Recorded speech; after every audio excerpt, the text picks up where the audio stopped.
Hello दोस्तों, मैं हूं कुमार गौरव। मैं John Joy.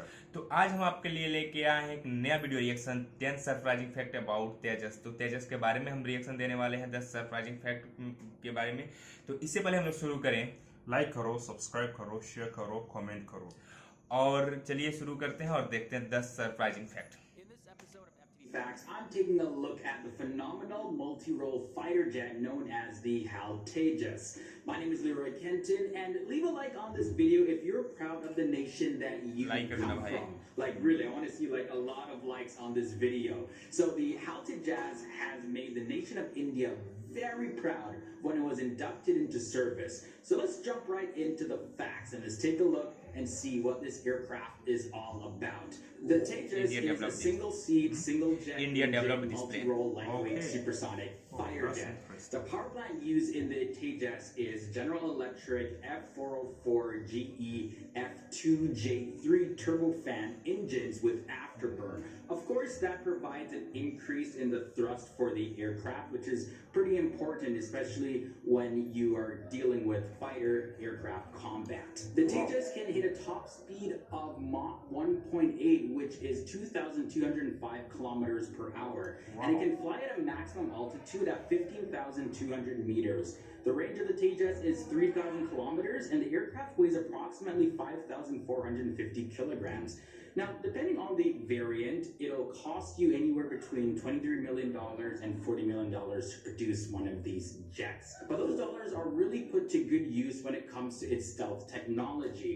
Stealth is a really important thing that's needed in aircraft development, considering that all major militaries in the world are investing a lot of money in radars to detect enemy aircraft.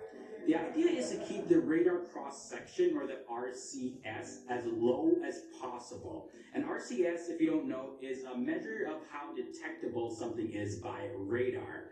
The Tejas shows off various features to keep the RCS as low as possible. Some of these features include Y-shaped air inlets. Also, it has a lot of composite materials that are used in the design, and these do not reflect radar waves, which increases its undetectability. The Tejas also has a coating of radar-absorbing materials over the control surfaces. But even if the aircraft is detected, one of the great things about the Tejas is that it was designed to be unstable. Tejas has a delta wing configuration, which are wings shaped like a triangle with no tail planes or canard and a single dorsal fin. Now, this can be used as an advantage. You see, the unstable design makes it a lot easier to maneuver, and it gives it a major advantage over competing jets when it comes to performance in dogfights. And you can see this thing, it just shoots through the sky, like it's up, it's down, it's left, it's right, it's forward, back. Okay, I'm exaggerating a little bit, but that thing can move. The Tejas also has 8 weapon hardpoints. It has 3 under each wing, 1 under the central body, and 1 under the air inlets on the left side of the aircraft. This gives the Tejas the ability to use a pretty wide range of weapons. Some of these weapons include mid and close range air-to-air missiles, precision-guided weapons, air-to-surface missiles, conventional bombs, cluster bombs, and unguided rockets. It also can carry a maximum of 4 tons of weapons. This is also in addition to its main gun, which is a 23mm twin-barreled cannon with 220 rounds. So the Tejas comes pretty decked out, and the capability of any aircraft has to go through a lot of intense training before it can get approved and finalized and be ready for combat. It is no different for the Tejas prototypes. So these prototypes had been put through over 1,000 test flights and over 530 hours of flight testing by January of 2009. So fast forward 4 years now, in the year 2013 alone, there were over 450 test flights for prototypes. The prototypes also went through very intense hot weather training as well as cold weather tests to ensure that the aircraft doesn't crap out on you when you're in combat. The construction of the Tejas was planned way back in the day, like as early as 1980s as a matter of fact. It was to replace the MiG-21s of the Indian Air Force, which were inducted in the early 1960s. So, of course, it was time for a replacement. And in the year 1984, the government of India decided to start the process of building an indigenous aircraft. Aeronautical Development Agency, or the ADA, was set up by the government for aircraft development.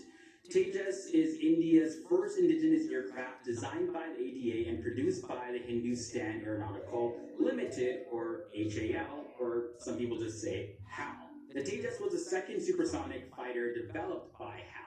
The induction of this aircraft was also a long time coming. Like, it took about 33 years to get inducted in the military. It had taken its first flight in January 4th of 2001, and it was given the name Tejas by Prime Minister Atal Bihari Vajpayee in the year 2003. And in Sanskrit, the word Tejas means radiance, which is a very fitting name, especially how it dominates the sky. Then finally, after years and years and years and years of development, testing, and delays, in July 2016, 2 HAL Tejas fighter jets were inducted into the Indian Air Force, specifically inducted into a squadron known as Flying Daggers 45.